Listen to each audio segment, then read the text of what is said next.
Отан менің атанам, отан досым бауырым, отан өлкем астанам, отан аудан ауылым. Родина – это самое важное, самое дорогое и всеми любимое слово. У каждого человека есть своя родина. Под этим словом мы понимаем свою семью, свой прекрасный город, всю нашу огромную республику Казахстан. Армысыздар құрметті қонақтар, достар, балалар. Бүгін біз тәуелсіздік қасиет тұнған ұлы қымбатты тарихқа саяхат өткізгелі отырмыз. Тәуелсіздік күні құтты болсын. Баршамызға қуаныш, бақыт әкелсін. Добрый день, уважаемые друзья! Наше Отечество, наша Родина. Мы так зовем Казахстан, потому что здесь живут наши отцы и деды. И все для нас родное.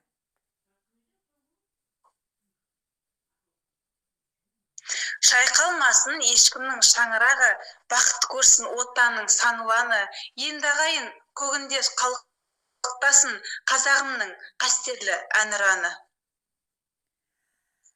У казахского народа путь к независимости и свободе был тернистым и долгим.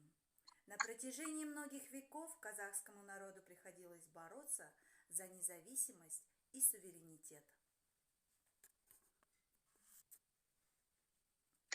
Азаттық қазақ халқының ежелгі арман еді.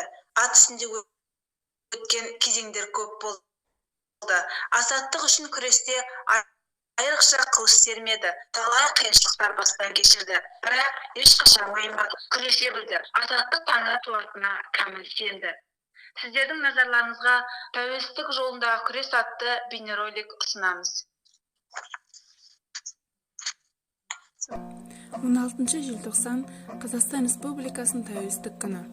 Қазақстан Республикасының тәуелсіздік күні тарихы тереңде жатқан елдің жаңа заманда өз алдына қайта егеменді ел болған күні. Тәуелсіздік күні мерекесі әр жылдың 16 желтоқсанында аталып өтеді. Бұл күн ұлттық мемлекеттік деңгейдегі елеулі мереке. 1991 жылы КСРО ыдырап, одақтың құрамындағы елдер өз алдарына жеке мемлекет болып жатты. Солардың қатарында Қазақстанда бар. 1991 жылы 16 желтоқсанда Қазақстанның жоғарғы кеңесі тәуелсіздік пен мемлекеттің егемендігі туралы заңды қабылдады. Тарихқа көз жіберетін болсақ, тәуелсіздік 1986 жылғы желтоқсан оқиғасында алаңға шыққан жастардың ерік жігері, ең алдымен барша қазақстандықтардың арман мұратының салтанат құруы. Желтоқсан көтерілісі бостандыққа, тәуелсіздікке ұмтылған қазақ халқы тарихындағы елеулі оқиға болып табылады. 1986 жылы Мәскеудің тағайындауымен Қазақстан Компартиясының орталық комитетінің бас хатшылығына осыған дейін қазақ даласына аяқ басып көрмеген Геннадий Колбиннің сайлануы шовинизмнің қазақ халқының кезекті табанға таптау еді, бірақ қазақ елі шыдамады. Қазақстан басшылығына бұрын соңды қазақ жеріне аяқ баспаған, жергілікті ұлттың тыныс-тіршілігіне мүлде бейхабар өзге ұлт өкілі сайланғаны қалай? Өз елін басқаруға жергілікті ұлт баласынан бірде-бір адамның лайық табылмағаны ма? Не үшін? Көкейді тілгілеген осы сұрақтармен 1986 жылы 17 желтоқсанда Алматының бас алаңына қарай қазақ жастарының ойында үкіметке қарсы көтеріліс жасау атымен болған жоқ. Әр республиканы көсемі басқарсын, ешбір ұлтқа артықшылық берілмесін деген ұрандар ғана көтерген олар қарусыз, қамсыз күйде өктемшіл билікке наразылықтарын бейбіт түрде жария етті. Бірақ менмен билік қол астындағы бір отана ұлттың өзіне қарсы пікір айтып, бас көтере қалғанына жыландай жиырылды. Алматыға республиканың басқа қалаларынан арнайы бөлімдер және Ташкент, Брунзия, Челепин, Новосибир тағы да басқа қалалардан әскери күштер жеткізілді. Ұлт намысын жоқтап, көкейдегісін билікке ашық айтқан үшін ғана темір таяқтарға жығылып, запер күректерінен өлімшілеп жараланған, шаштан сүйретіліп, іштен тепкіленген қақаған аязда суық сумен атқыланып, өрт сөндіргіш көліктердің табан жолында тапталған, улы газға тұншықтырылып, итке таланған, аяусыздықпен арыз зорланған, қазақ қыздары мен намысы қорланған қазақ жігіттері оқиғадан соң жаппай қудалануға түсті. Бүкіл одақтық орталық теледидар 18-19 желтоқсанда қазақ жастарын ұлтшыл, бұзақы, маскүнем, нашақор деп айыптап, газет басылымдарда осыны айтып, көтере шулап жатты. Желтоқсан қозғалысына орай жалпы 8500 адам ұсталып, 99 түрлі мерзімге сотталды. 100 деген адам әкімшілік тәртіппен жазаланды. 300-ден аса жастар жоғары оқу орындарынан, 319 адам жұмыстан, 52 адам партия, 758 адам бүкіл одақтық жастар Ленин қатарынан шығарылды.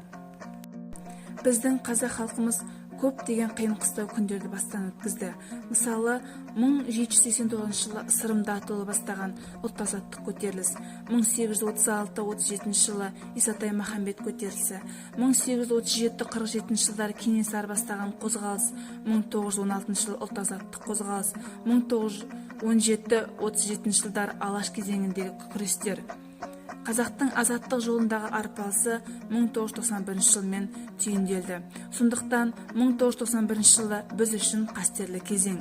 Қазақстан президентінің алғашқы ант беру рәсімі 1991 жылы 10 желтоқсанда өткен еді. Бұл тәуелсіздік ескерткіші. Бұл өте биік. Ескерткіштегі адам қанатты барыстың үстінде орналасқан. Өзі алтыннан жасалған сауыт киіп алған. Бір қолында қыран құс, бір қолында садақ. Ол батырға ұқсайды. Қанатты барыс тәуелсіздіктің белгісі. Батыр бабамыз осы тәуелсіздікті қорғап тұрғандай. Тәуелсіздік үшін мың өліп, мың тірілген қазақ елі гүлденіп, мәңгі жасай бермек. Тәуелсіздігімізді алтынымыздай ардақтап, асылымыздай бағалайық, қымбатымыздай құрметтей білейік. Елтаңбамыз ажарлы, әнұранымыз әуенді, асқақ бола берсін. Елдігіміздің белгісі, көгілдір туымыз, қасиетті көк байрағымыз көкте қалықтап желбірей берсін. Тәуелсіздік күні құтты болсын. Расцвети, Казахстан, расцветай, наш любимый и солнечный край. В этот день поздравляем тебя, будь отрадна, родная земля. Независимая, свободная наша страна смело идет вперед, расправив свои гордые плечи навстречу своему будущему. Тәуелсіздік. Осы бір қасиетті сөзді естігенде қалайша тебіренбейсің. Бодандықтың бұғауынан, қыспағынан құтылған қазақ халқы еркіндік, азаттық ауасымен тыныстауда. Казахстан стал на новый путь развития, воплотил вековые мечты народа к свободе. И сегодня каждый гражданин республики гордится своей независимостью. Мы собрали для вас небольшую подборку книг казахстанских классиков и современников, которые в своих произведениях поднимают острые вопросы, описывают быт и нравы, вспоминают великих людей, рассказывают о нелегкой жизни и восстаниях народа.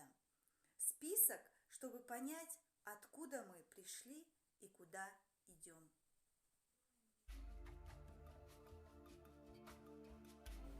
Абай Кунанбаев. Слова назидания. Слова назидания состоят из 45 небольших притч. Каждая из них – исповедь и обращение к народу. Абай рассуждает на темы свободы, лени, зависти, жестокости, смысла существования и любви. Ильяс Есенберлин. Кочевники. В трилогии показан процесс объединения казахских племен после распада империи Тимура, формирование казахского ханства, попытки добровольного перехода в подданство Российской империи, сражения и судьбы основателей ханства Кирея и Жанибека. Абдижамил Нурпиисов. Кровь и пот. Историко-революционная трилогия охватывает события, происходившие в Казахстане во время Первой мировой войны и Гражданской войны. В романе Абдижамил Нурпиисов описывает жизнь рыбаков-казахов, беспощадную эксплуатацию их труда, стычки бедняков с баями и биями и борьбу за освобождение казахов. Сакен Сейфуллин. Тернистый путь. В романе описаны революции, деятельность Алаш-Орды и стремление народа к освобождению. Динмухамед Кунаев. О моем времени. Книги состоят из 3 частей. В первой он рассказывает о своем детстве, семье, учебе, начале трудовой деятельности и Академии наук. Во второй части вспоминает Хрущева, Косыгина, Брежнева и Горбачева, а также работу в руководстве Компартии Казахстана. В третьей описывает казахстанских лидеров, декабрьские события 1986 года и перестройку. Радик Тимиргалиев «Казахи и Россия». Книга рассказывает историю присоединения казахских земель в состав Российской империи в XVIII-XIX веках. Радик Тимиргалиев раскрыл все стадии этого процесса и уделил особое внимание вкладу выдающихся личностей в развитие казахско-русских взаимоотношений. Радик Тимиргалиев «Акарда. История казахского ханства».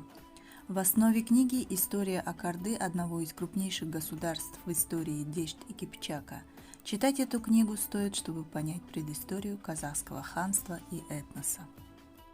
Тәуелсіздік күні еліміздің барлық азаматтар үшін орны ерекше мереке деп білеміз. Себебі осынау жүрек жарды қуанышқа толы күнді ата-бабаларымыз ғасырлар бойы армандап күтумен өтті.